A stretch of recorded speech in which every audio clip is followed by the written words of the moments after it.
Phew! Huh? Go! Phew! Go!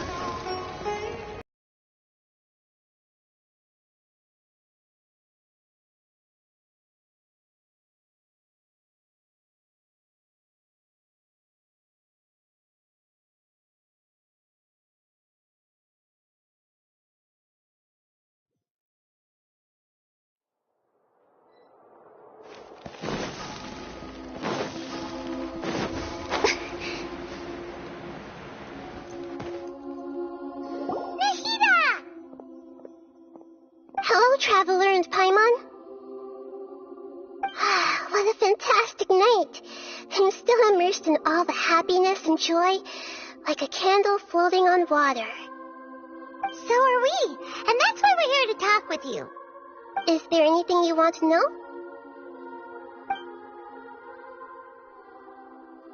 After recent events, the Akasha can no longer function as it used to. I've given it some thought, and have decided to shut it down permanently. But this is definitely not a bad thing. Even from the beginning, I've been planning to shut it down. The Akasha's centralized administration of knowledge has always restrained people's curiosity and curtailed the number of paths available to them. I don't think this life is more suitable for them. And as for the future of Sumeru, I'm preparing to regain control of the academia. The former sages have received their punishment, but the new sages have yet to be selected. I will oversee the process personally. I hope that the new 6th grade sages will be more focused on academics. Sumeru needs such leaders more than ever. The other big issue is the people of King Deshret. All the residents of the desert, in fact. They have been mistreated for far too long. I've already taken some measures to address this. It will take some time to rebuild everything, but no matter if it's culture, friendship, or trust, we will rebuild it. You mean, what happened after the doctor put you to sleep? You guessed correctly. The top-ranked Fatui Harbingers, up to number 3, possess power comparable to that of gods. I was no match for him in that kind of situation. However, in spite of the bad situation, I still managed to make a fair deal with the doctor. I'm sure you remember the entity that changed your fate, the Heavenly Principles. In fact, the Heavenly Principles has been quiet since the Conria disaster 500 years ago. I used this point as leverage against the doctor. I told him that the Heavenly Principles may be awakened if I destroyed Enosis. Although it was just a bluff, he still fell for it. I assumed that the Heavenly Principles wouldn't just stand by and let such extensive damage to its laws take place. And as for what I exchanged for the Gnosis, the exchange served as both punishment for the doctor as well as a boon of new knowledge that I couldn't refuse as the God of Wisdom.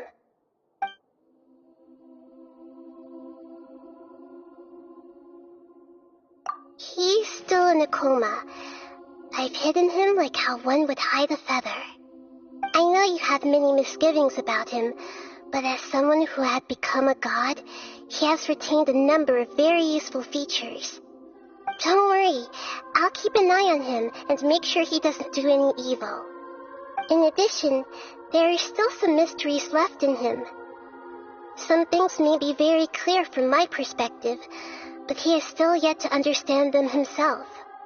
His future will be determined by fate.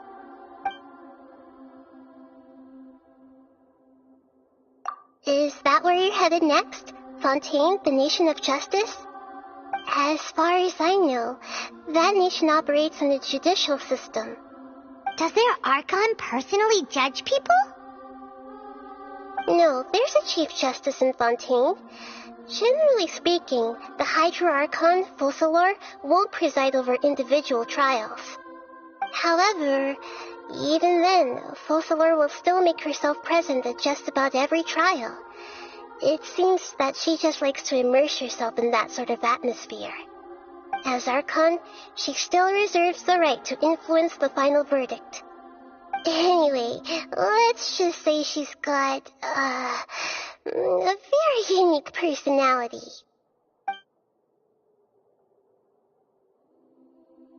Are you sure? Isn't there something else you haven't asked about yet? Huh? You mean... About your sister. While you were resting at Gandharvaville, I took some time to perform an Irminsul search for information on your sister.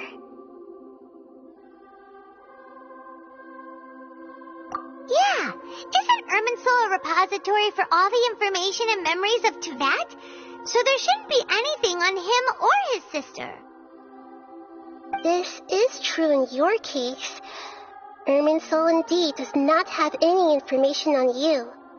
However, there must be something different about your sister, because as it turns out, the world has recorded information on her after all.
There is only one possible explanation. She belongs to this world.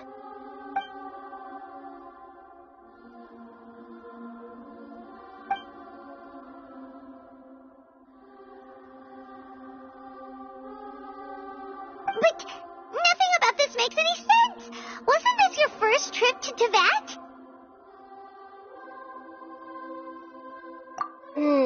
According to the records I was able to access, your sibling suddenly appeared in Conria.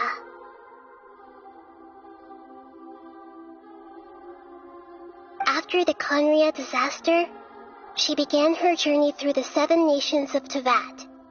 But just as her journey was about to reach its conclusion, the Irminsul records on her suddenly become fuzzy.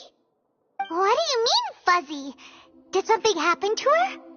All I know for sure is that somebody, for reasons only they can know, is deliberately obfuscating her fate. And whoever it is, if they can do that, who knows what else they're capable of. But even that wouldn't explain how she somehow comes from this world. Something else I noticed was that according to these records, the Fatui have not classified your sibling as one of the Descenders.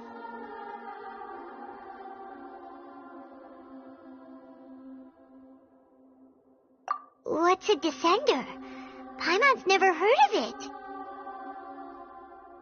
Look, I'm sure you must be curious about the information I received from the Fatui in return for my gnosis, right? A very important part of the intel was about this world's Descenders. External beings, ones that don't belong to this world. Traveler, you are Tevat's fourth Descender. Huh?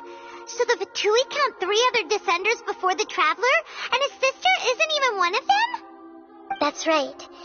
My current hypothesis is that the first Descender was likely what we now call the Heavenly Principles.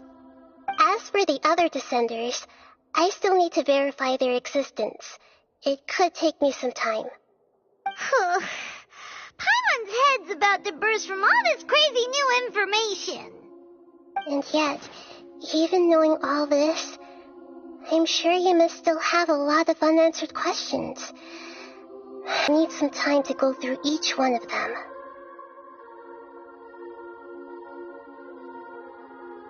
And soon, you'll also begin your journey anew and depart from Sumeru.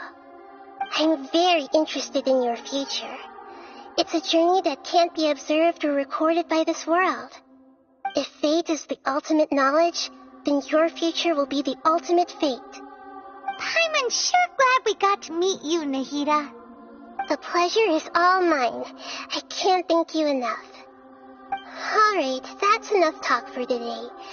If you ever miss me, just close your eyes, and maybe I'll appear in your dreams.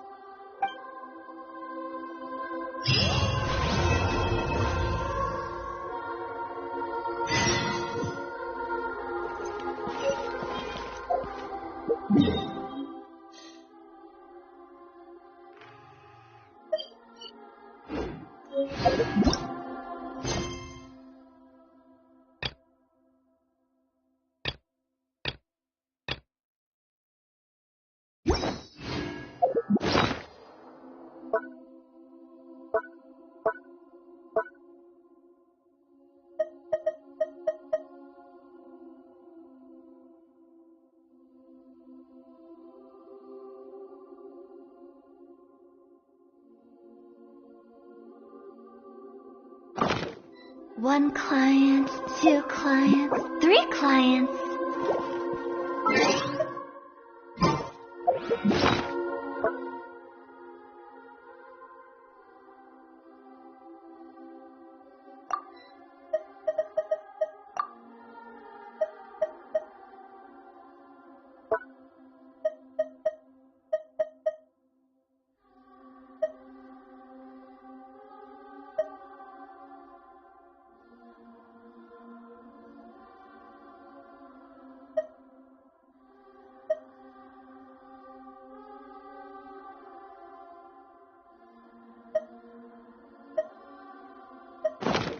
Want to come over for tea?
Wait, you're that blonde traveler who's on a journey to all corners of Teyvat, right? Who's asking? Do you need something from us? You bet I do. I was worried I wouldn't be able to find you. I have a letter for you, you see. It's from another Outlander. He was a crafty fellow, let me tell you.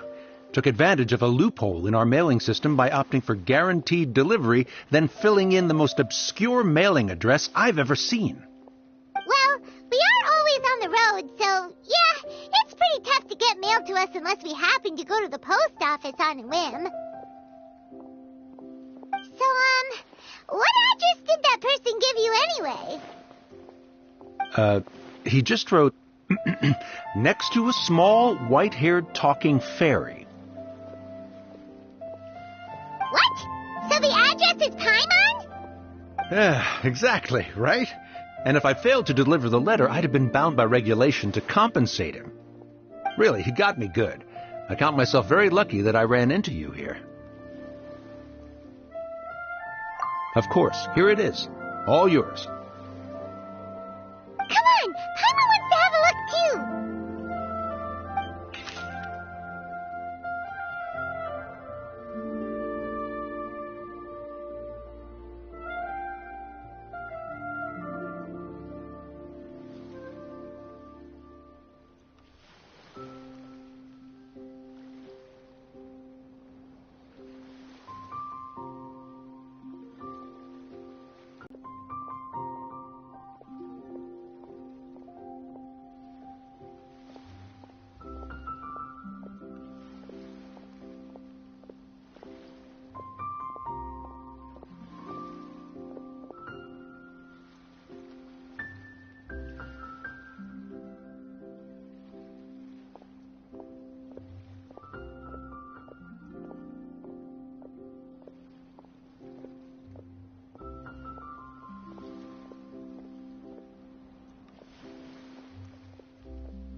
He's here in Sumeru.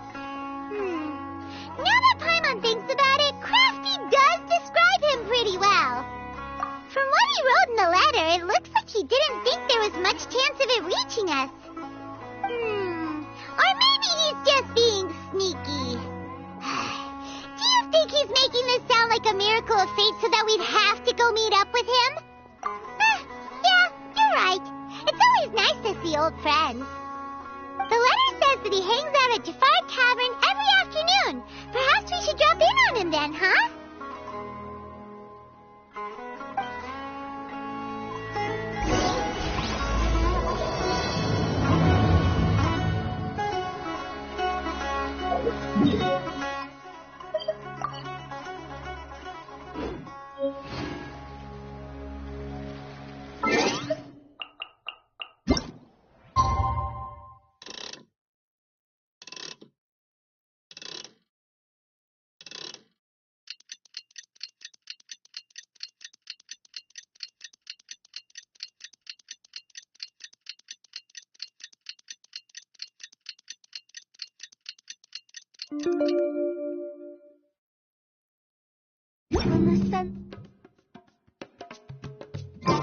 I should be at Jafar Tavern right now.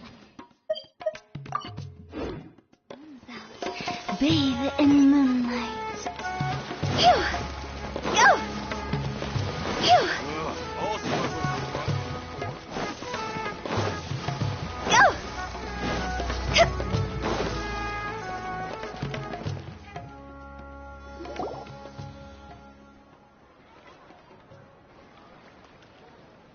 I'll have something I haven't tried yet, boss.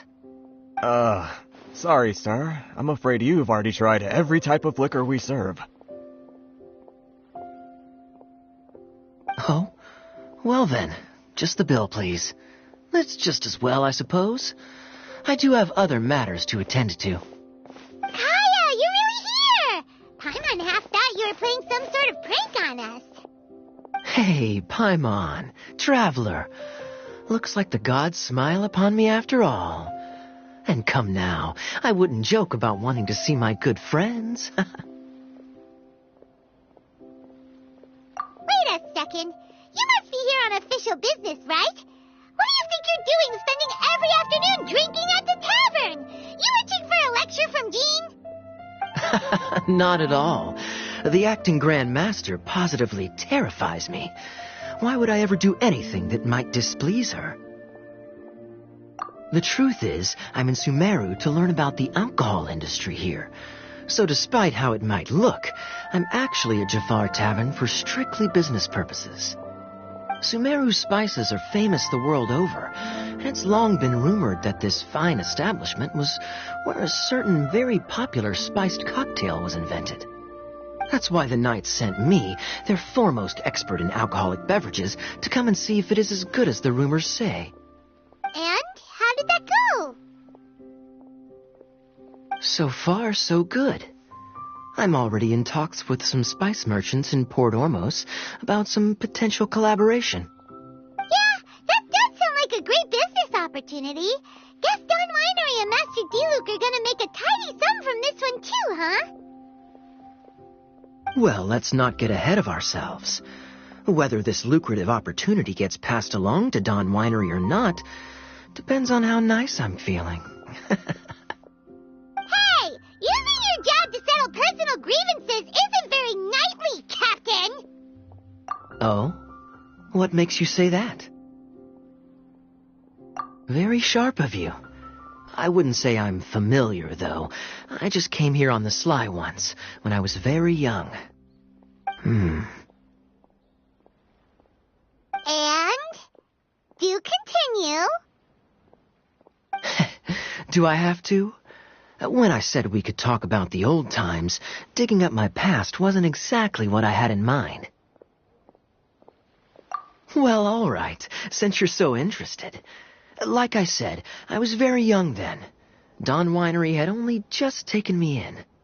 I overheard my adoptive father talk about sending a team of merchants to Sumeru during a business meeting. I'm sure you'll agree that everyone's curious about their roots on some level. And my roots? They're in Conria, which is said to have been located deep underground, somewhere near Sumeru. And so I stowed myself away amidst the cargo, and silently joined the merchant delegation on their trip to Sumeru. But it wasn't long before the merchant delegation received news that I'd gone missing. Their leader promptly found me, and before I knew it, my adoptive father was dragging me back home by the ear. It was a short-lived adventure. Sorry I don't have a more thrilling story for you. Honestly, not much. The only reason I knew that Conria was near Sumeru is because I happened to read that in a book when I was young. My life had less and less to do with Conria as I grew up, and so I started caring less as well. I used to believe that I had inherited some sort of duty from my father. But then I began to wonder. Maybe my father left me in the peaceful land of Mondstadt for no other reason than simply to keep me alive. As well as ensuring that I'd be safely cut off from certain things. The thought that I might be able to actually live a happy life there must have been the icing on the cake. This is obviously all speculation. Simply put, I'm afraid that I'm not particularly in the know on this topic. These days, my surname, Alberich, is probably the only link to Conria that I have left. One death afternoon, please, boss. Tell me, what do you know about the significance of that name, Alberich? Dainsworth? Ah, you've decided to join us. I was wondering how long you planned on listening in. I believe I've seen you before in Mondstadt. Dainsleif, if I'm not mistaken. So you remember me. Then we are already acquainted, Kaya Alberich, descendant of the Abyss Order's founder. Huh? What? I take it that you weren't aware of this until now, Kaya. Or you wouldn't have been so forthcoming with your surname. Oh my. That's quite a lot of baggage for a surname, isn't it? Though I must say, it does confirm an old suspicion of mine. I suppose that was why my father left me in Mondstadt after all. I'm surprised that you take me at my word without the faintest hint of skepticism. Well, perhaps what you told me just happens to answer some questions I carry in my memories. And in any case, I recognize your eyes. You're a pure-blood Conrian, aren't you? Very clever. Forgive me for being direct, but I sincerely hope this new knowledge doesn't change anything. If you've already let go of your ties to the past, then keep it that way. Kaya, you're not involved with the Abyss Order in any way, are you? Hey, hold on now. This conversation has taken a rather sudden turn for the deadly serious. And I'm afraid that as someone from Mondstadt, I'm not accustomed to this sort of atmosphere. So what if I know my ancestry? Do I strike you as the type who would be bound by that kind of thing? Relax. I'll be just as delighted to hunt down the Abyss Order tomorrow as I have always been. Either way, looks like we're out of time. I've got a spice merchant to meet in a minute, so I'll leave the three of you to carry on the conversation without me. Well, alright then. You go do your thing, Kaya. See you around. And Dainsleif, no need to listen in from the sidelines next time we meet. Let me buy you a drink. You don't really trust him, do you, Dane? You're both from Conria, but you get on like oil and water. The fact is, I still do not know him well. It would be meaningless for me to jump to conclusions. But can a person truly be unaffected by their ancestry? This remains to be seen.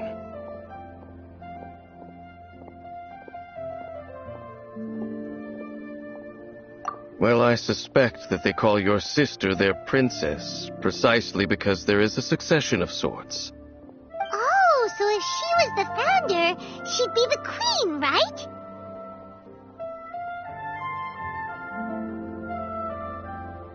I mean to investigate the Loom of Fate. Do you remember that name? Yeah, the Abyss Order's evil plan. We learned about that back in Mondstadt. Not new. Not exactly. My memories suffer from erosion. But while I was recovering my health recently, I suddenly remembered something. Your sister. She mentioned the Loom of Fate back when we traveled together.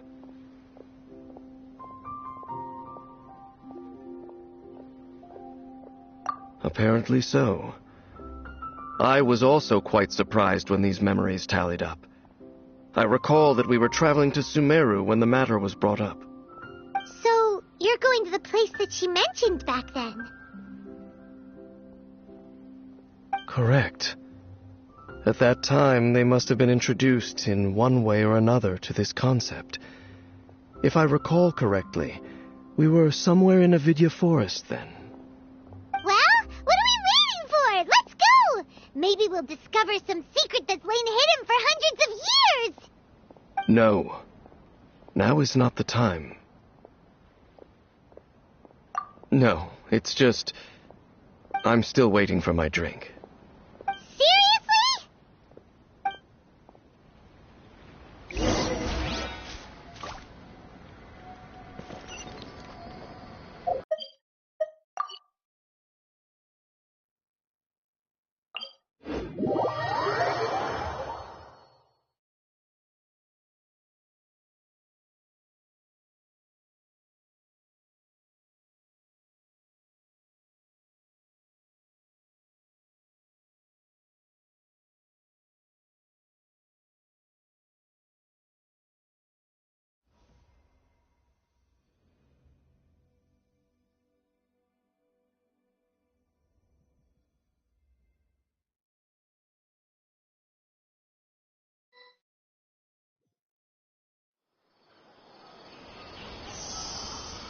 Huh?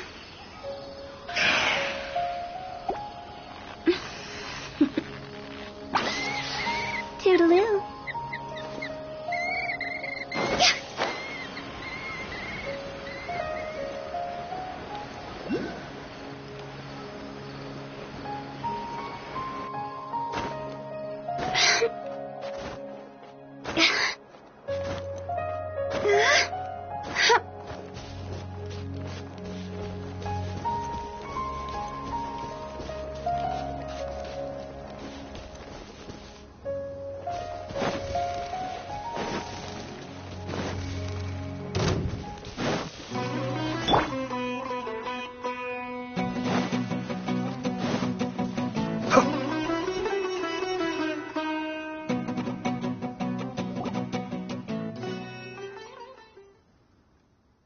Wait.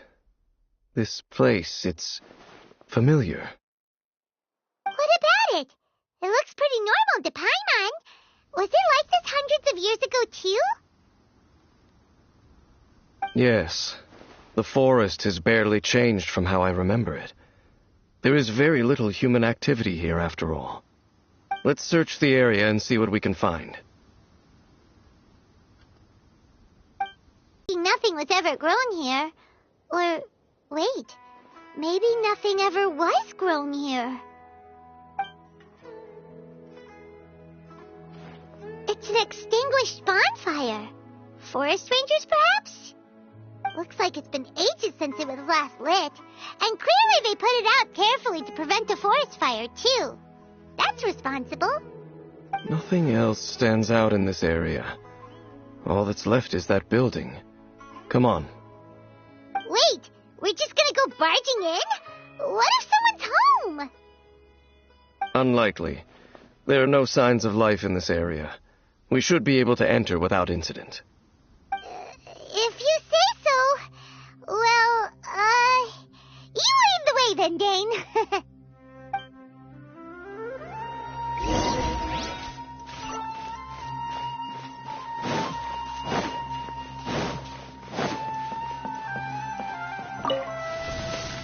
Huh.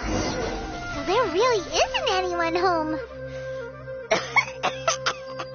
Ugh, this place is so dusty.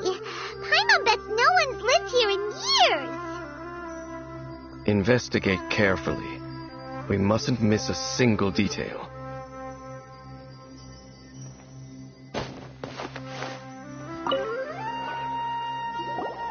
There's a box over here. Why don't we open it? And by we, Paimon means you. Paimon's just scared that whatever's inside might bite her fingertips off. Huh? This is a mirror. It's broken, too. Was this a makeup box?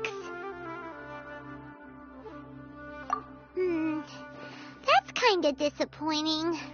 Paimon was hoping we'd uncover some super big secret, especially after Dane talked this place up.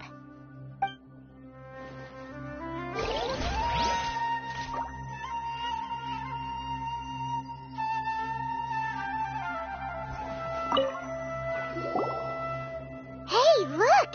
It's a bull! Guess whoever used to live here liked to cook, huh? Can't you smell it? There's a heavy scent of medicinal herbs in here. Oh, so it's a medicine ball? Seems you're right. You've got a good nose on you, Dane.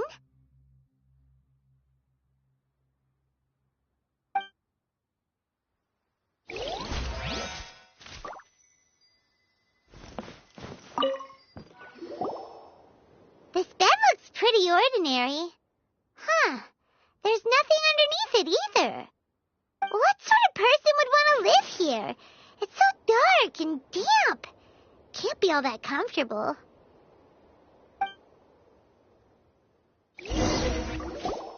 Doesn't look like there's anything else worth our attention here. You sure we're in the right place, Dane? My memories are quite foggy, but my subconscious and instincts both assert that something once happened here. But we'll exhaust ourselves if we search aimlessly. I hear noises outside. Let's go and check. Noises? Is it... It's not much. Just some minor adversaries.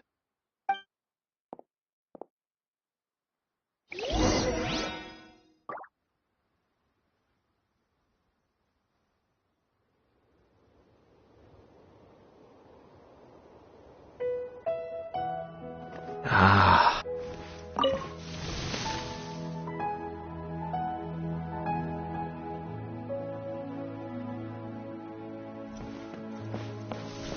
Monsters? Wow, Dane's ears are sharp, just like his nose. Surprisingly good taste for although for someone who's as full of surprises as Dane, it's hardly a big deal. Anyway, let's beat up these monsters!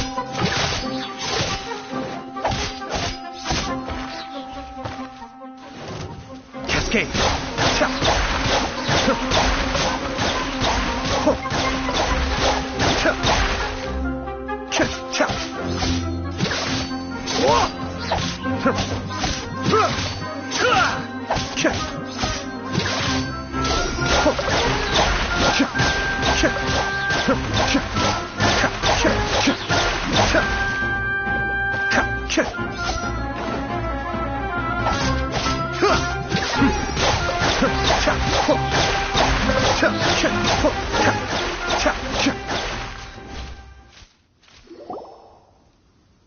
I doubt that the appearance of those monsters was wholly random.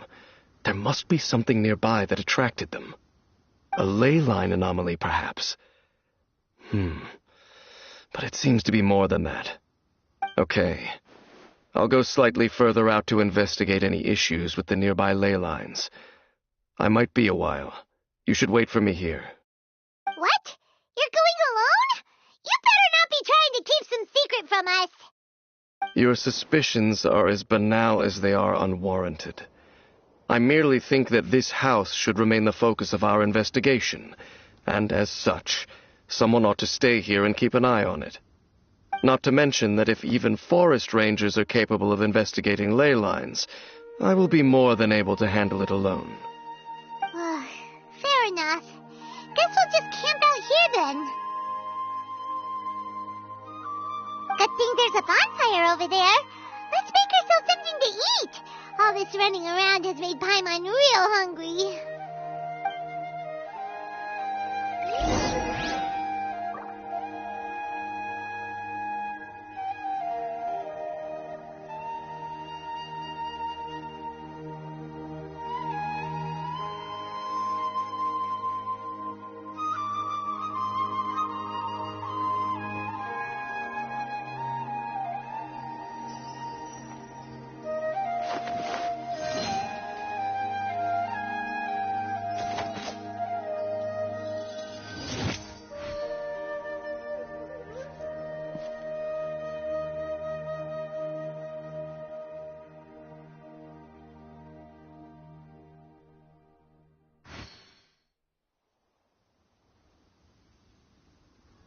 Everything's in place and they've taken the bait.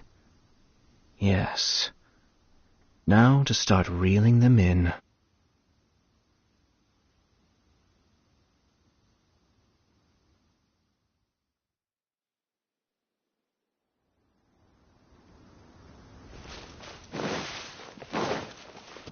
Go! See?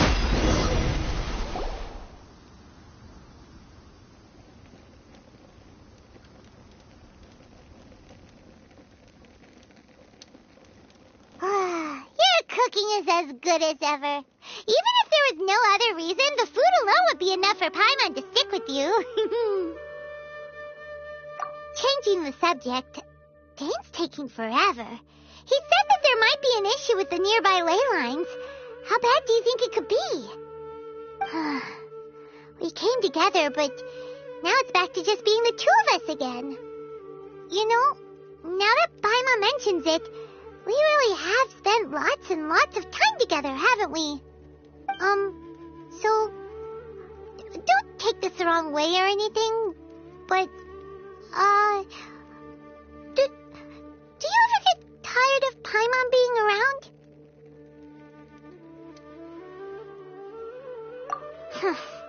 Okay, fine. Paimon should have known you weren't going to say anything nice. So, next question. Don't know if it's okay to ask this, but Paimon's curious. What was it like traveling with your sister?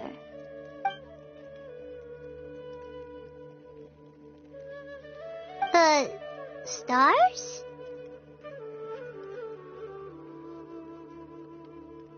Wow.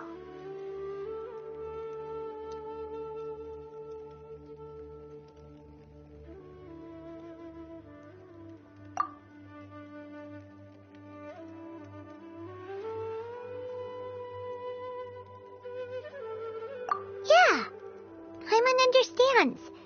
Being separated without even knowing the reason why, it's just terrible.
But we'll find the truth together.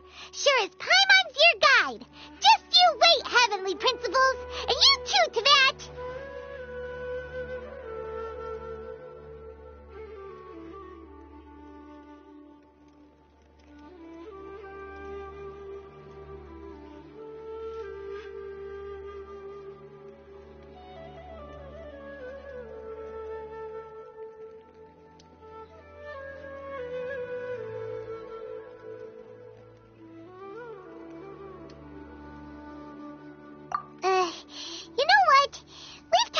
About this sad stuff.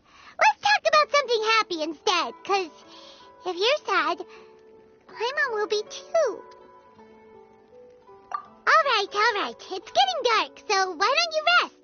Paimon will take first watch. Don't worry, no monster's gonna come and eat you up.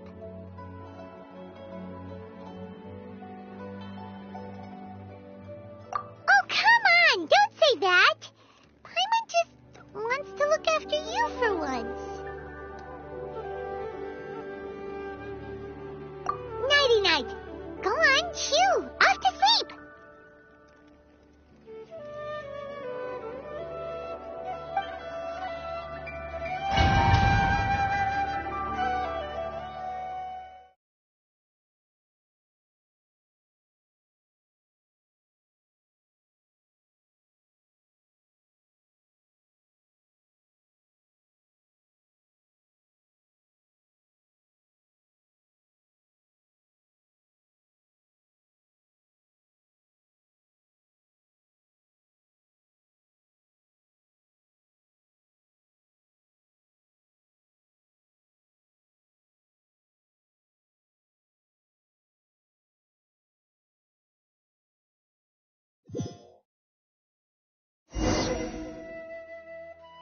Hey, time to wake up.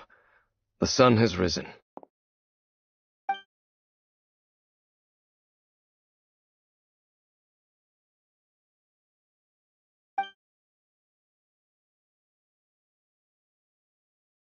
What a deep sleeper.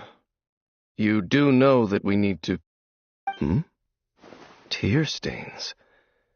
You dreamed of your sibling last night, didn't you? All right.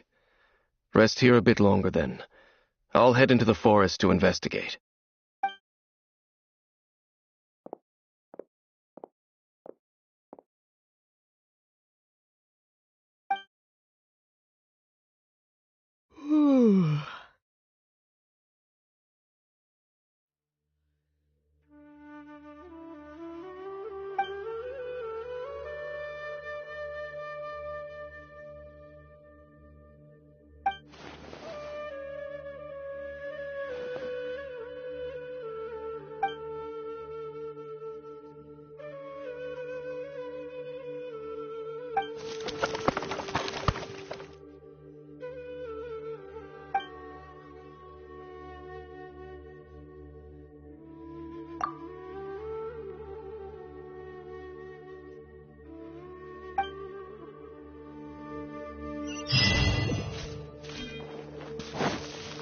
Huh?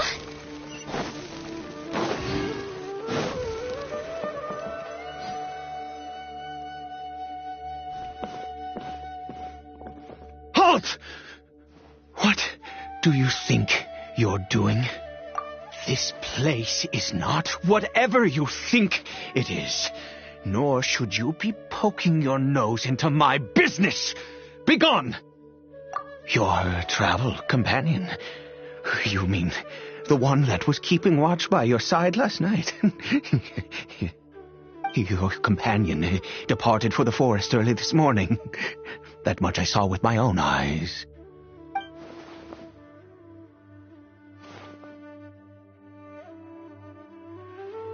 What business is that of yours, All you need to know is that I claimed this place first, and what I do here is none of your concern. Do I make myself quite clear? Leave!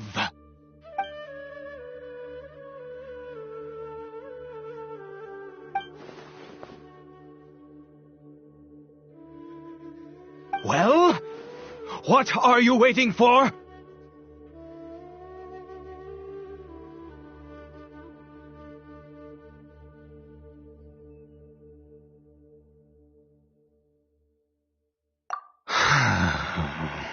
If you must, suit yourself.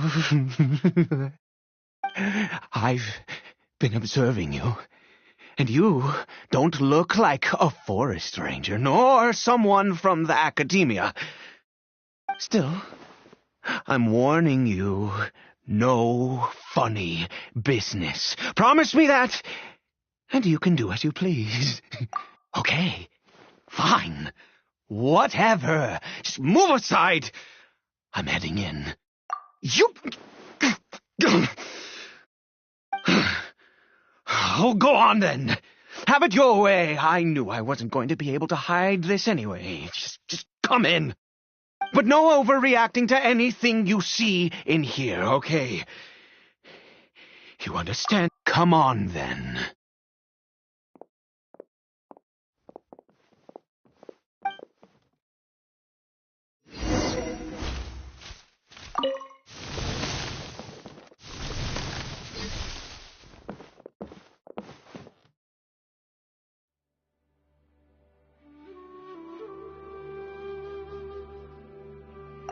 Mind your own business.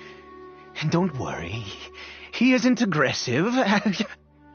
How could he be? He was too young for anything like that. So don't you lay a finger on him. Just find yourself a corner to rest if you're tired. Huh? You know Conria? Who are you? Exactly. And how do you know I'm from Conria?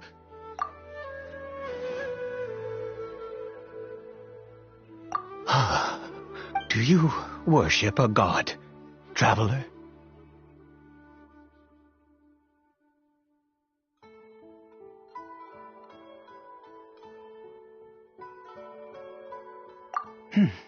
Sounds like you've had an eventful life.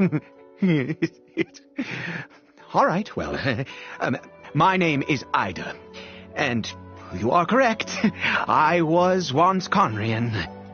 I apologize for my earlier hostility, but you must understand, as far as I'm concerned, humans who do not worship the Seven are nigh extinct. And all who place faith in the gods are my enemies.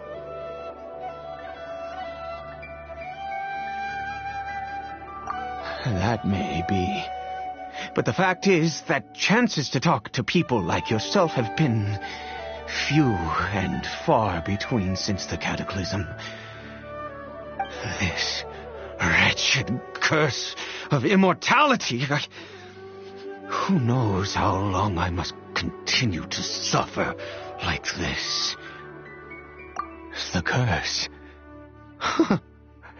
It was a little gift given to the people of Conria by those vile gods. We lost our home, our loved ones, everything. The agony of the cataclysm itself was already too much to bear, but then came the curse, robbing us any chance of release. All we can do is watch helplessly as our souls erode and our bodies decay.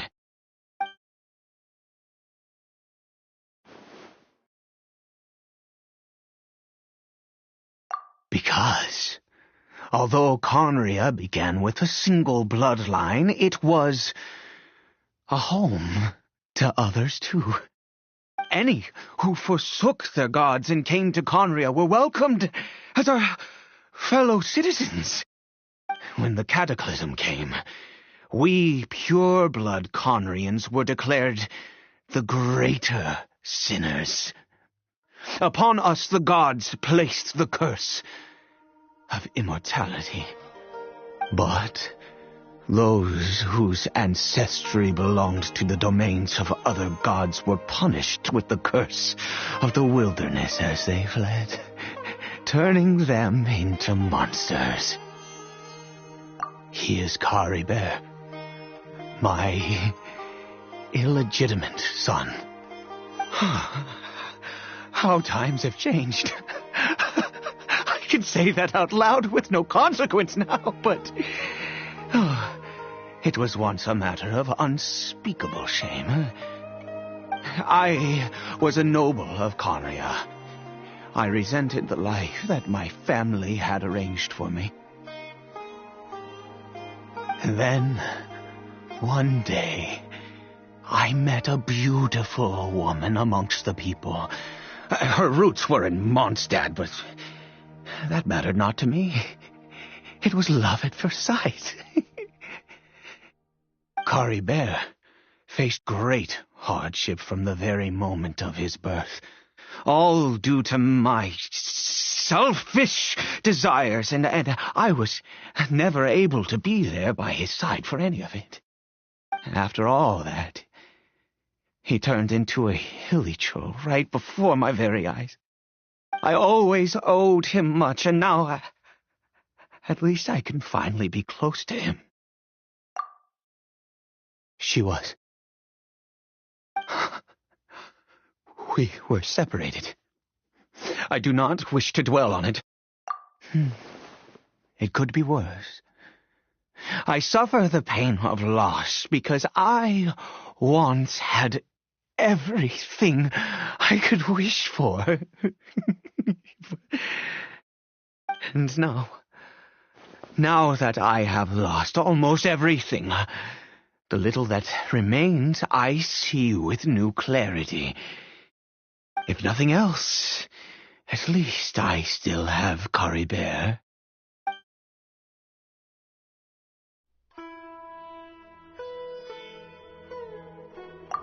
Yes, that reminds me. I only returned here to check on Caribert, but I do have other things I wish to do.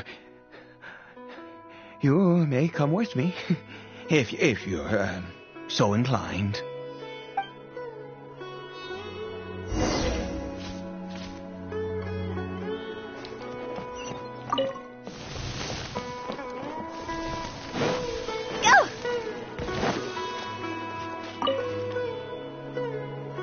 Over here.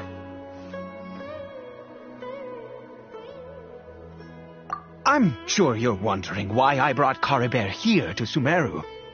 Well, it's because he needs a medicine that can only be made here. One which will help him to recover his clarity of mind.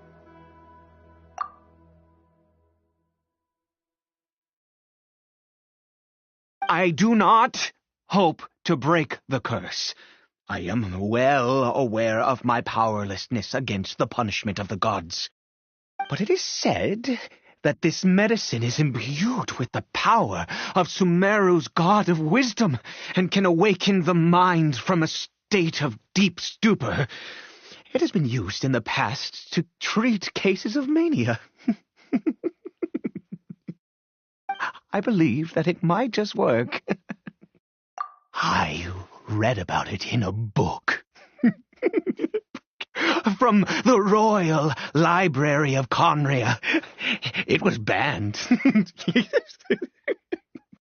I mean, since this medicine requires the power of the seven to work. In my youth, I disliked the life of nobility and craved excitement. I was leafing through some forbidden text and happened upon it. What other choice do I have? What exactly would you have me do? The gods have already punished us. What does one more sin matter now?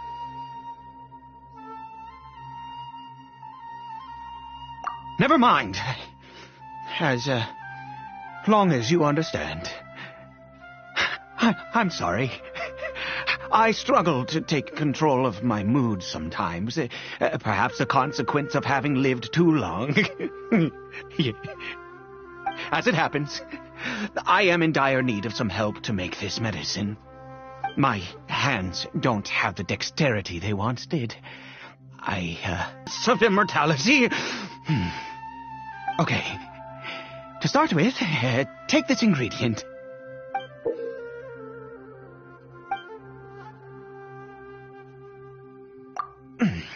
Also, do you have any, of Sumeru's regional specialties on hand? I believe they're called Kalpalata lotuses and Sumeru roses. Oh, wonderful! Oh, in that case, we have everything we need. This is the method for making the medicine. You just need to follow the steps.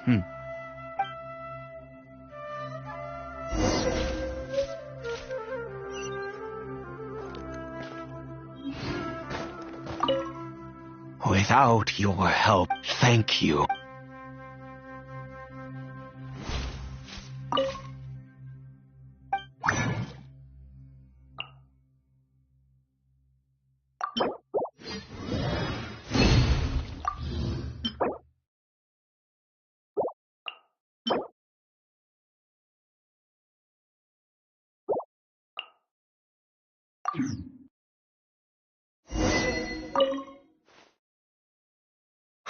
Is it done? Oh, splendid. Let me see.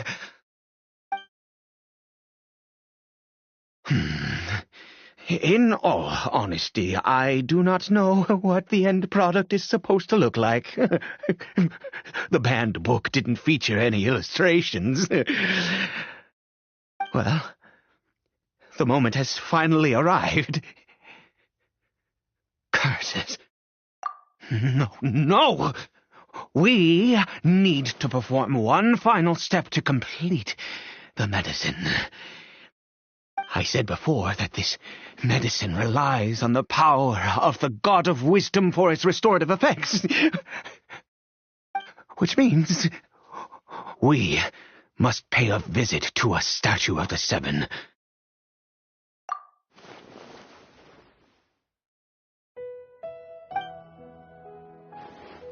Let's go. Bring the medicine with you.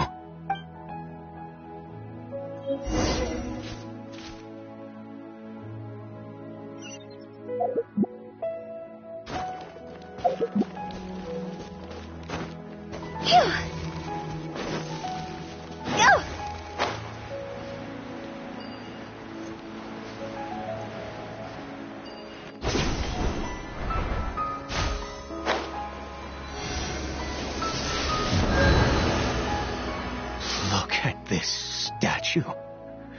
How can I bow before this thing? God of Wisdom, look at me! I will utter no prayer, nor will I sing your praises. You and your kind destroyed my home, wrought unfathomable suffering on my compatriots, yet here I stand before you. You cannot mock me more than fate itself already has. God of Wisdom, I seek not to disavow myself of the sinful blood that flows through my veins. I wish only to beseech you to have pity upon a young and unfortunate soul, my son. Caribert. He was turned into a monster before he had the chance to witness anything beautiful in this world. This is no fate for a child. If everything the gods have done was in order to have the impious people of Conria bow their heads, then I bow to you now. I have given up all I ever stood for. All I ask is for a tiny miracle. For Caribert to see this world once more. Please, God! I beg of you.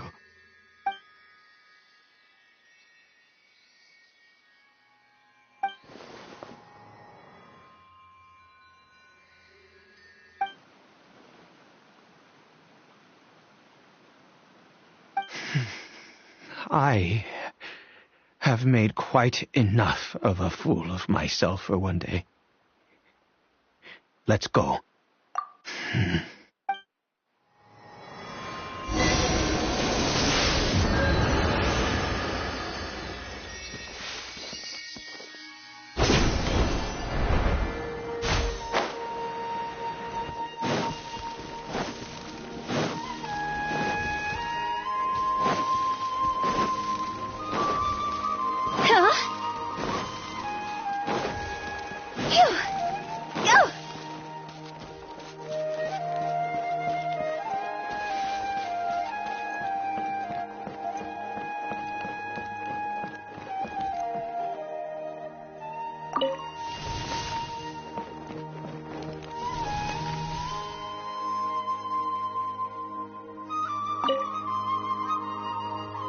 Caribert?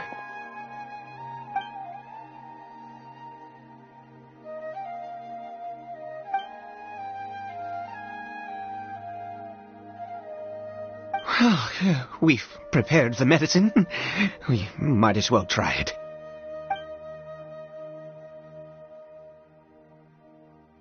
Caribert, it's me. It's your father. Caribert. Caribert, please, say something.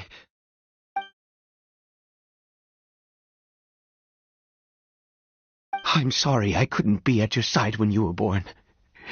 And that I failed to reach you and Mama in time when you both were suffering. But I'm here now. Papa's been by your side all these years. I've never left you, not once. Are you still angry with me, Caribert? I know you're awake now. Do you not want to talk to me? I'm so sorry, Caribert. Forgive me. Please, say something, anything. Please. Please. Oh, gods above! What more do you want from me? You took everything from here, and I still bowed to you. I'd give you my very life if only you cared to take it. But you won't even let me die. I knew it. I should never have trusted anything that had to do with the gods. I was just deluding myself. The gods of this world have never stood with humanity, not even for a moment. Other reasons. What do you mean? Huh. You really think so? Give up? No, never. And yes, you're right. I cannot let myself wallow in despair. Even if I must stay here with him for 50 years, 100, what difference does it make? I do not lack for time.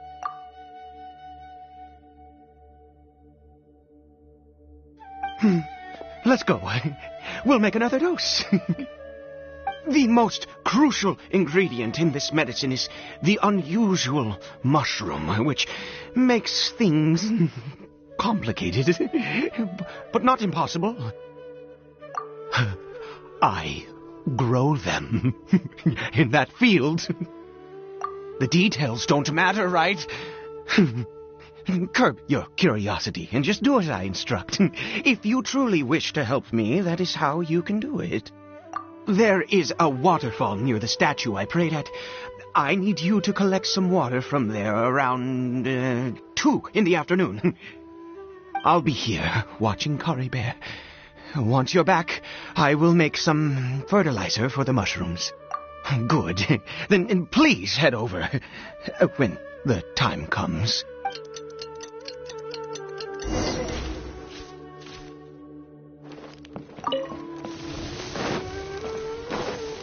Huh? Phew.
Ah, you're back. Coribert's condition is stable. By which I mean he still isn't responding. Anyway, give me the water.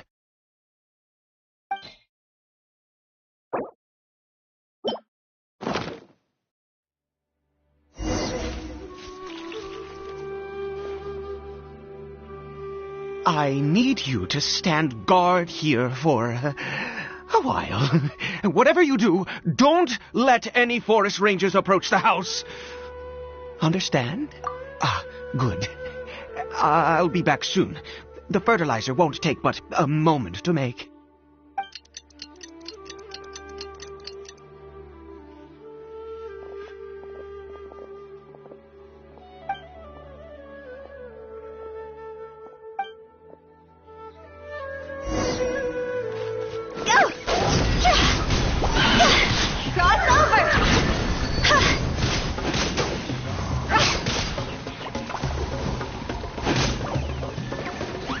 Cascade.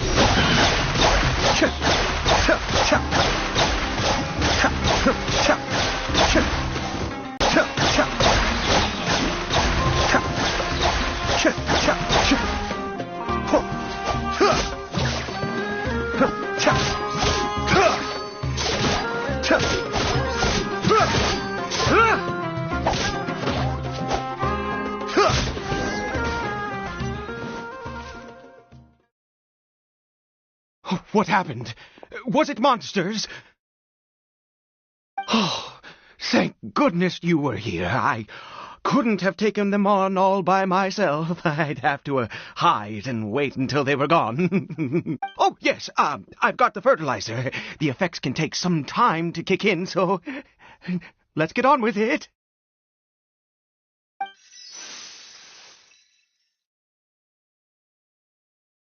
Next, we pick the mushrooms and repeat the same steps as before to make another dose. I trust you still remember the method.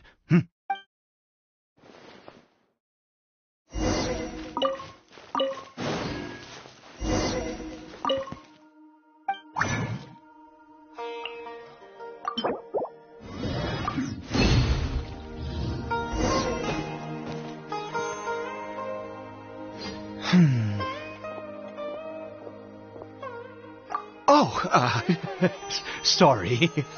I just, after resting in this field for a while, my thoughts began to wander. I have been so very wary for many years. If only I could fall asleep here in this field and never wake up again. I do indeed. That's why it was just a fleeting thought. Thank you for your help once again. And now, for the final step. Back to the Statue of the Seven.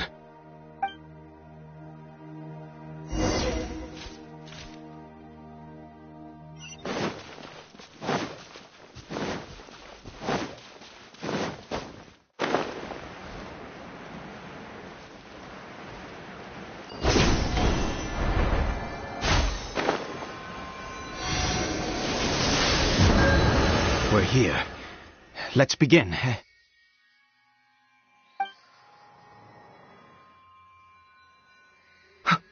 Wait a moment. Hey, what was that? Cory Bear? Oh no, he must have left while we were too busy preparing the medicine to notice. Come on, we have to catch up with him.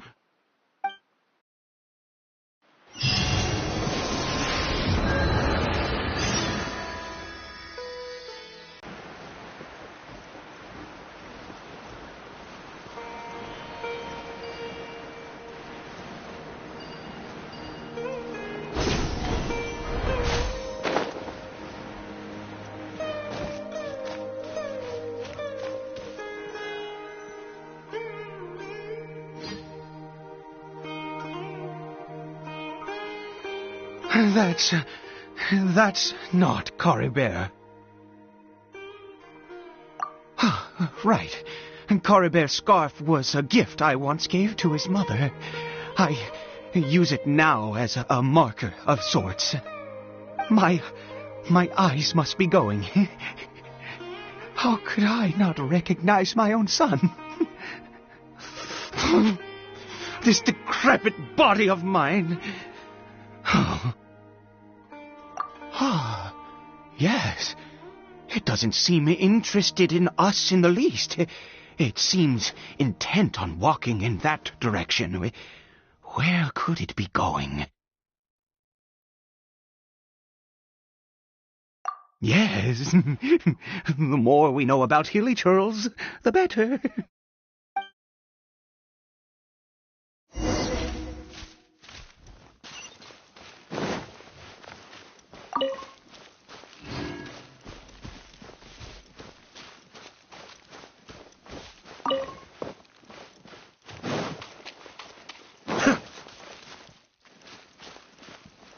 Did it go in here?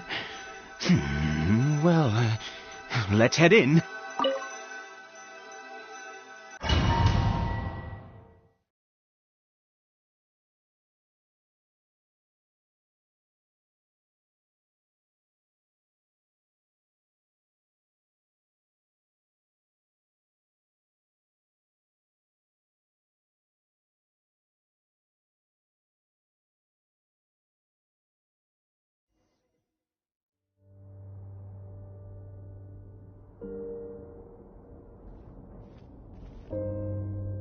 What a ghastly place. Has it always existed? I swear I've never noticed it before. Huh. It looks like they're, worshipping. Sometimes walking, sometimes kneeling in worship, and it appears to be in earnest. I've never seen anything like this in all my life. What in the world does this place conceal? Oh, there's only one way to find out.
Is this a teleportation device?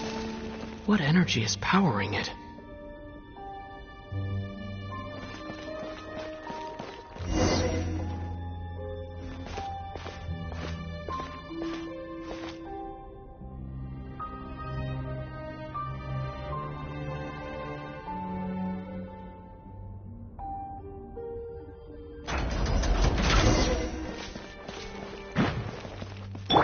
Life goes on.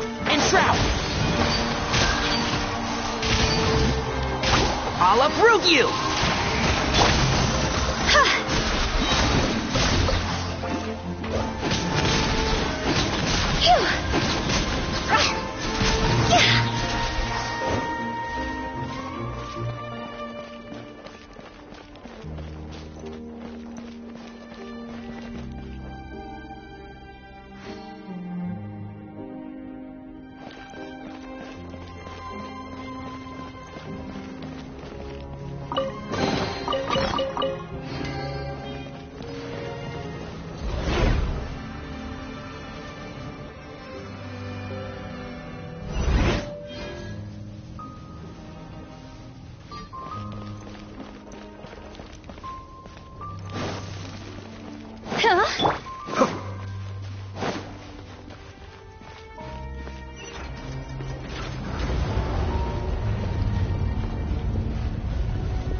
escape.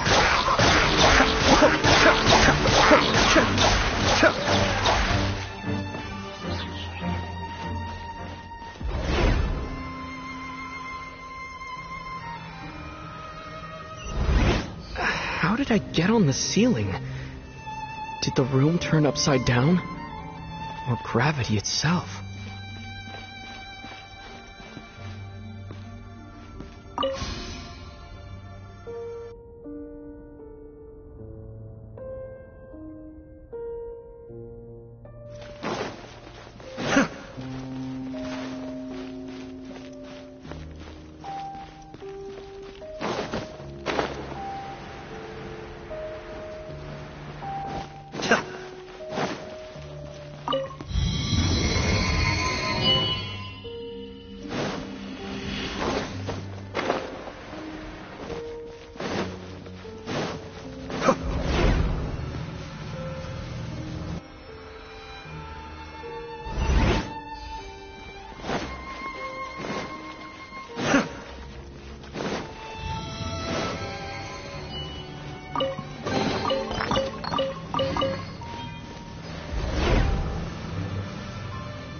Seems like I need to find a place to insert the rune.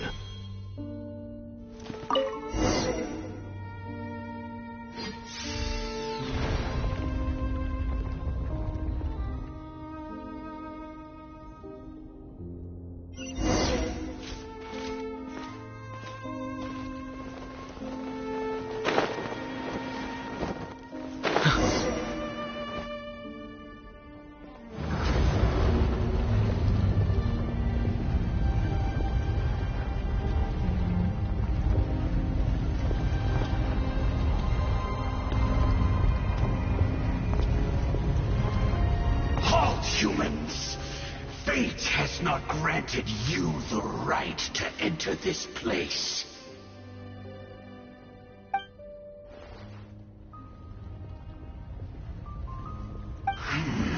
Do you insist on an audience? Very well. Then I grant you the trial of destiny.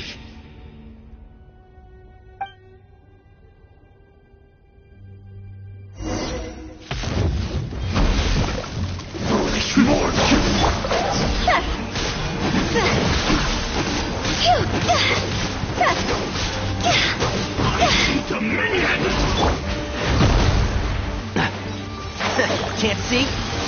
Let's nip that in the bud. Desolation! This has been good. Go! And devour! Higher, higher, hands on fire!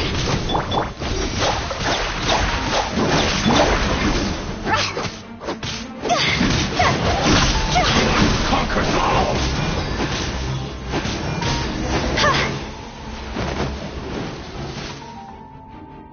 Who was that? He was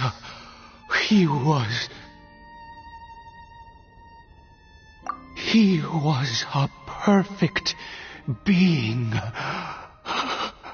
I'm in awe.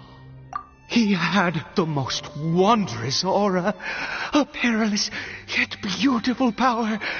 Oh, truly mesmerizing. And yet, you were able to defeat him. Oh, your strength is greater than I had imagined. Let's continue on. I find myself growing more curious by the second and more excited.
think we've made it to the end.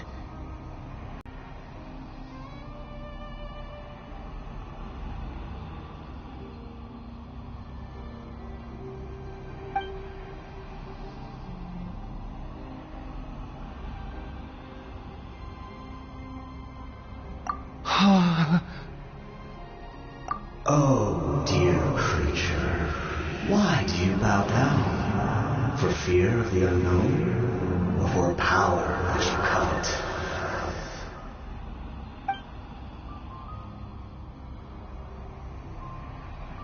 Oh, dear creature, why do you bow down? For I am no god. I am but a sinner.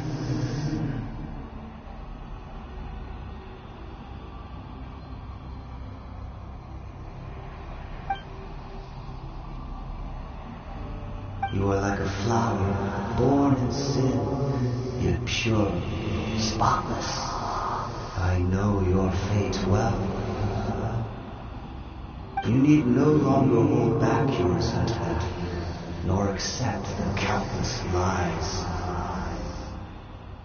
Go forth, become a transcendent one.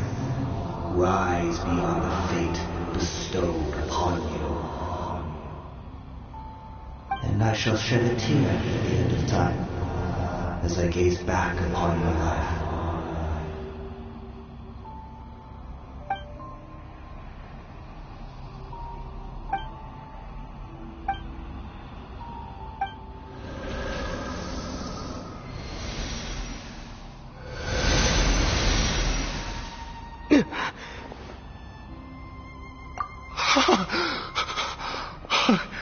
What just happened?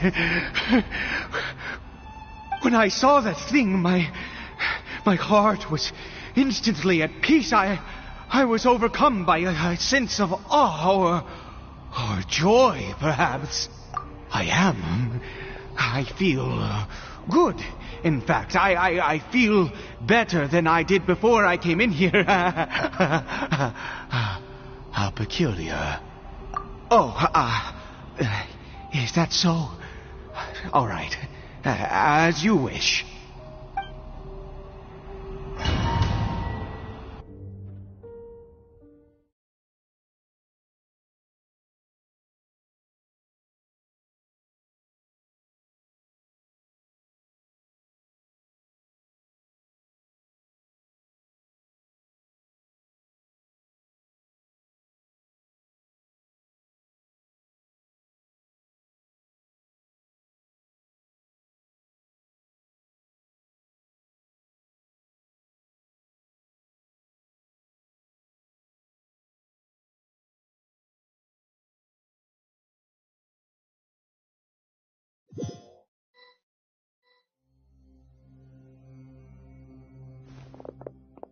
Cory Bear! Oh, thank goodness! He's still okay!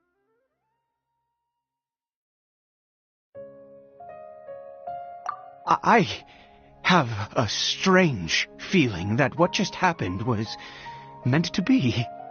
For this to happen, right at the moment when I was dreading worshipping at a statue of the Seven, it's as if fate was calling to me. You say that I bowed before that thing, so perhaps it might be just as effective. I have to try. No matter what, you said it yourself. I have to exhaust all options.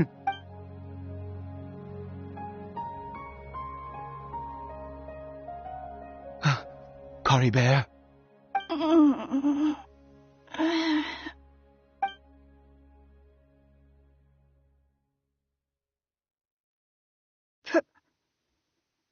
Papa? Cory Bear! Oh, my goodness, it worked! It's a miracle! Oh, Cory Bear, my dear son! You see, it worked! Cory Bear can speak again! Where's Mama? Mama is... Cory Bear, look at me. Do you know who I am? Of course. Your papa. Yes. Salvation!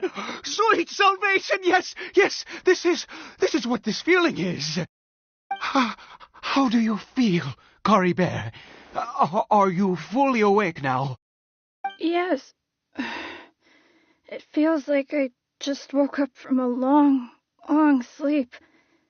I dreamed that I was hiding in a little room.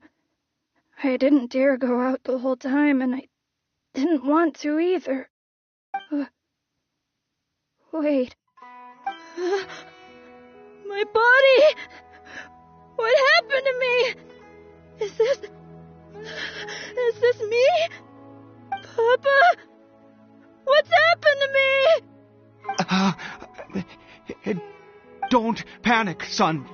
It's just... While you were sleeping, we went into a fairy tale world. There's no more Conry here. No more home. But... Do you know what that means? No more red sky. No more end of the world. In this world, you have to be a little monster, but you get to stay with Papa forever. Am I dead? No, of course not. Look, Cory Bear, you still have Mama's scarf on your arm. That means she's watching over you, protecting you. So how could you be dead? Really? Yes, really. You've only just woken up, and this must all be very confusing for you. Just rest here for now. Things will get better. Oh, and, you have to promise me something. Never take off your mask. Understand? Whatever happens, you mustn't take it off. Okay, Papa. I won't. I promise. Not since that day have I been so glad as I am now. I can't believe this is really happening. I knew that placing my hope in the Seven was a waste of time. I even worshipped at one of their statues like a common fool. Never before have I humiliated myself like that. Once a murderer, always a murderer. I was naive to think that the gods who conspired against us would ever offer redemption. But the god we saw in that cave... Now, that was a truly mighty god. Nothing like one of the Seven. That wondrous power, it was truly enchanting. Surely that must have been the reason I bowed down. Now then... After one beseeches a god, and the god responds by answering their prayers, should they, do something to show their devotion? Piety is hardly my area of expertise. But surely I should honor the god that has honored my wishes. A sinner? Oh, don't be absurd. You don't know a single thing about him. How dare you utter such blasphemy? You and I have both witnessed his divine power. When has the Seven worked a miracle like this before? Never! He is a god, mightier than they, and yet you would call him a sinner. Oh, preposterous!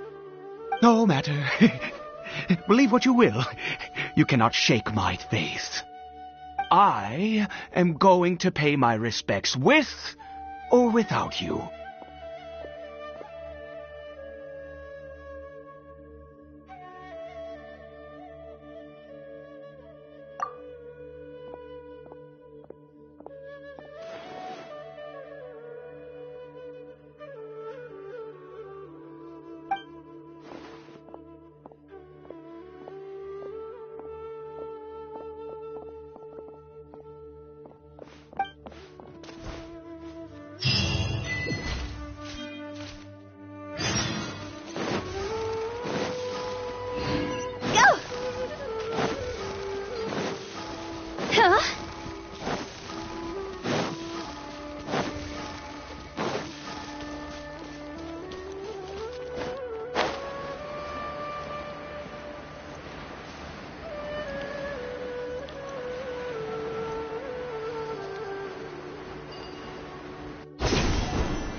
Huh?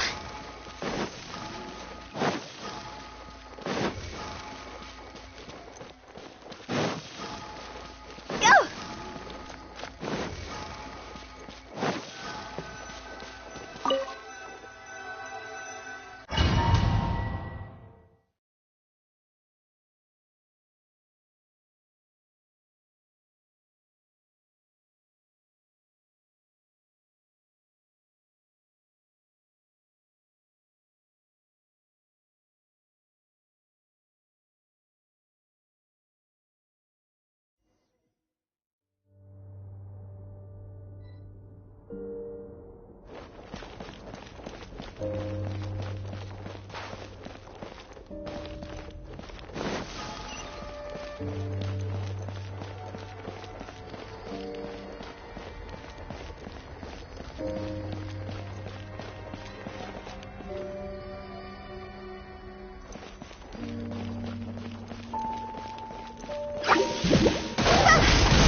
Impossible!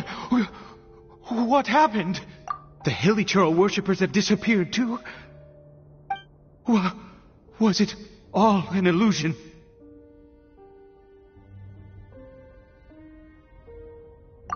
That's true. Yes, it can't have been an illusion. I still feel that awesome and wondrous power flowing through my mind and body. It was neither illusion nor coincidence, and certainly no dream. It was a wonder. Yes, a divine wonder. Let's go, traveler. There is surely a reason for its disappearance, and I do believe that someday in the future we shall see it again. Could he really have been a sinner and not a god?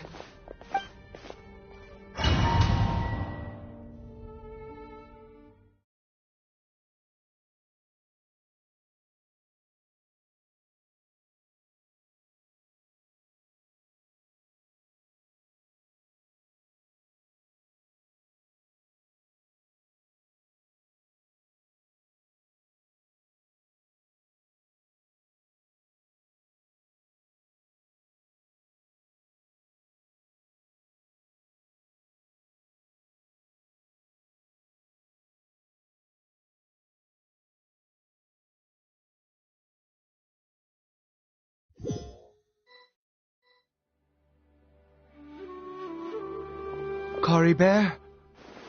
Where has he gone? Oh, no.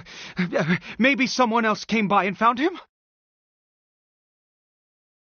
No, it can't have been that. There's no sign of a break-in and no sign of anyone having been here. This does not bode well. What if he's spotted by a forest ranger or an adventurer in his current state?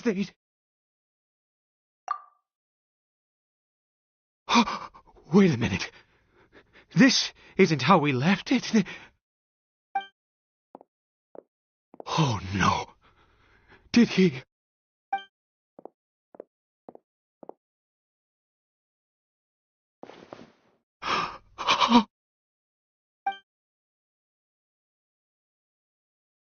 The mirror! It's broken!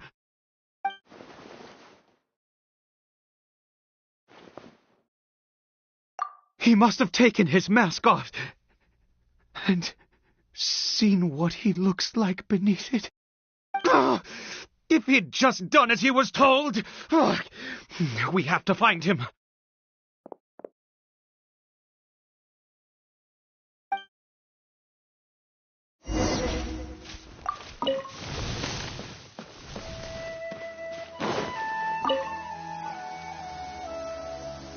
It's his scarf. He dropped it. Looks like we're going the right way. Come on.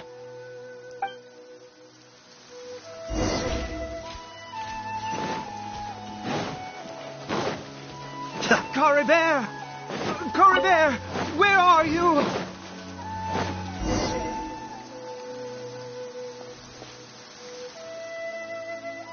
Curses! Forest rangers. Hey! Who are you? We haven't seen you around here before. What's your business here? Have you seen a hilly churl? A hilly churl should have come past this way. Have you seen it? I asked you first. Don't make this more difficult than it needs to be. I said, have you seen? Hey, whoa. Look, sir, there's no need to get so worked up. There are hilly churls everywhere. What's the big deal? We see plenty of them out here. Exactly. Matter of fact, we just took out a few of them back there. Those dumb boneheads. You... Forest Ranger scum! You spawn of the Seven are all the same! I'll have your heads if you so much as laid a finger on Caribert! You're raving mad! You've got some gall coming here to our nation insulting the Forest Rangers! Curse you all, Forest Rangers!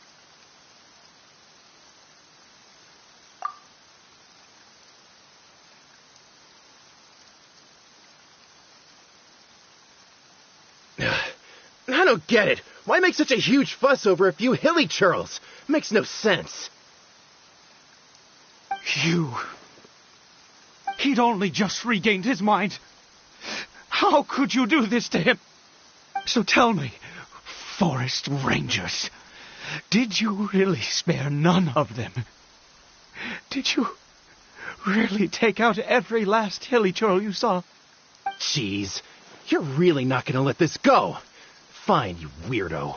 If you must know, I happened to cross paths with a solitary hilly churl when I left the team to, use the toilet. I was frightened at first, but it didn't seem to have any interest in me at all. It was just bumbling along in that direction, so I left it alone. Yes! Wonderful! Wonderful! Let's go! We have to find him! Wait, you're leaving? Not even a thanks for the info, goodbye?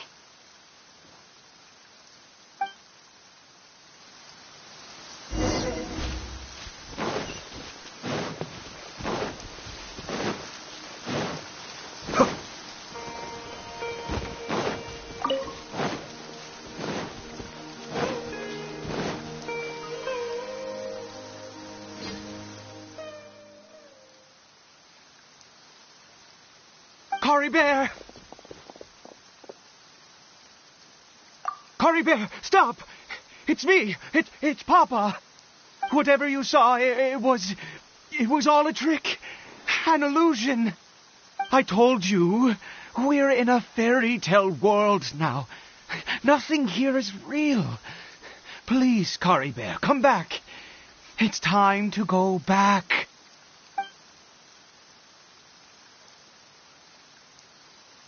Caribert? How could this happen?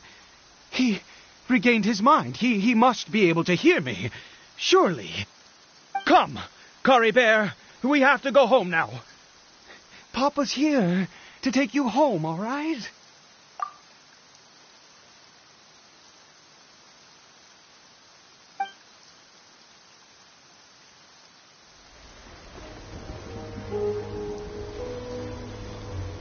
Papa. Caribert. Papa, I can't take it. Please, Caribert. It's my fault. I'm so sorry. If only I'd known. It's all too much. Papa?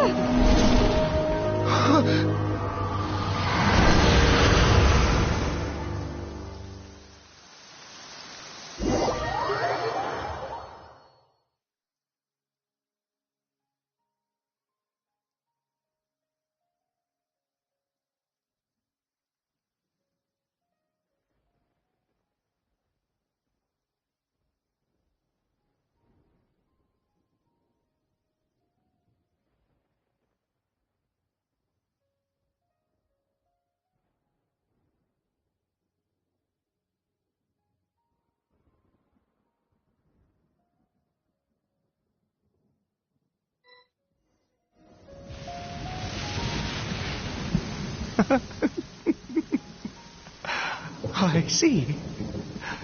I understand now. Finally, it all makes sense.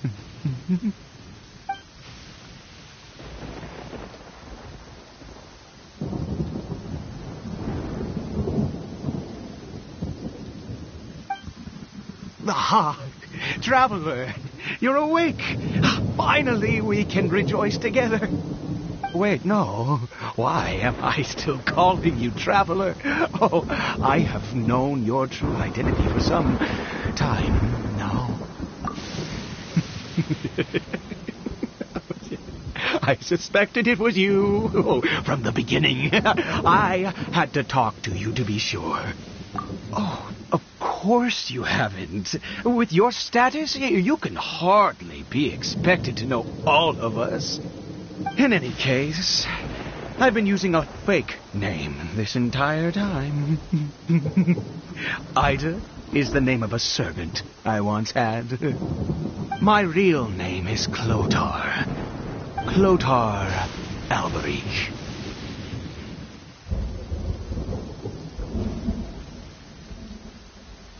You saw it too, didn't you?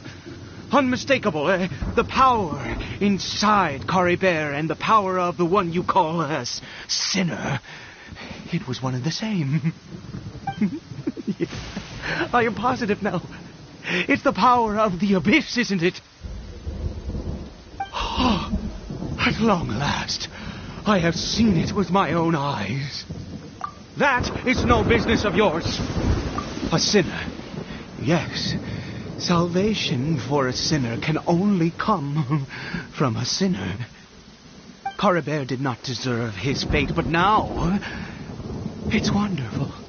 He will be able to weave his own destiny anew.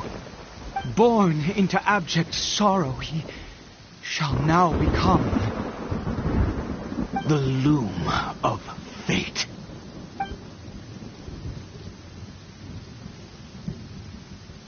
Huh? Sinister. Dangerous. Oh, I never imagined that you, of all people, would deny, would bring new strength and hope to Conria. To us, you were the abyss. A wondrous mystery far beyond our imagination and comprehension. And the one who controls the abyss can control everything. We yearned for that future. We looked to you to take us there. But what did you bring us instead? Oh, Princess of Conria.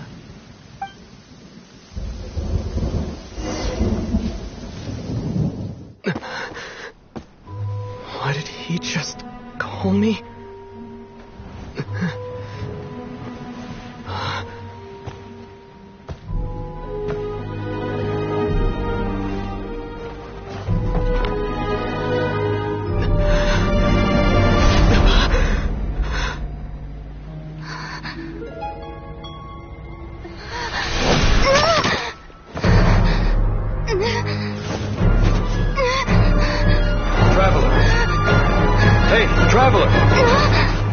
Traveler!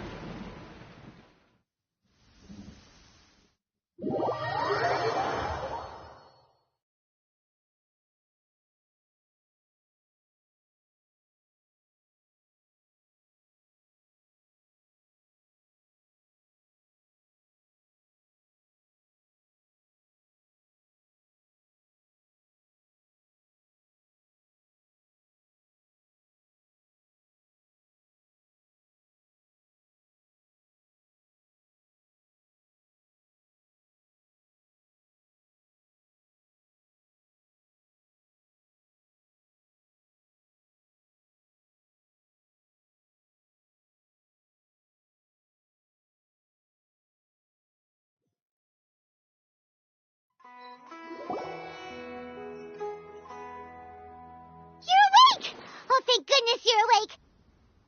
Paimon was worried sick! Traveler? Traveler?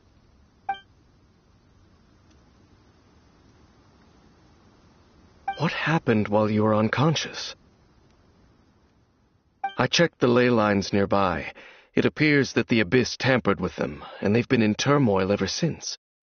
Information and memories flow within the ley lines. What did you witness?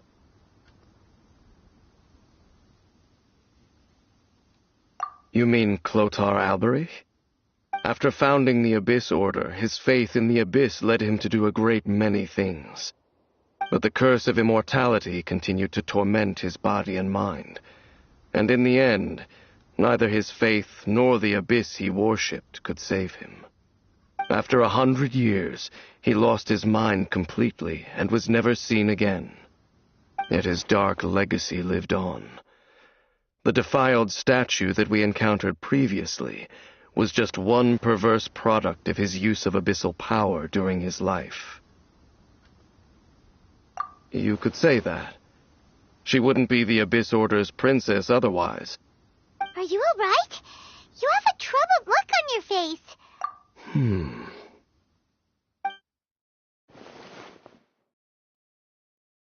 So you saw her memories from centuries ago, through your own eyes. It all but defies belief. Still, as I'd suspected, the notion of the Loom of Fate did indeed rear its head during that time. And it seems closely connected to Clothar Alberich's son, Caribert, and what happened to him. And yet your sister never breathed a word of this incident to me. I wonder, was that the moment that she decided to go down this path?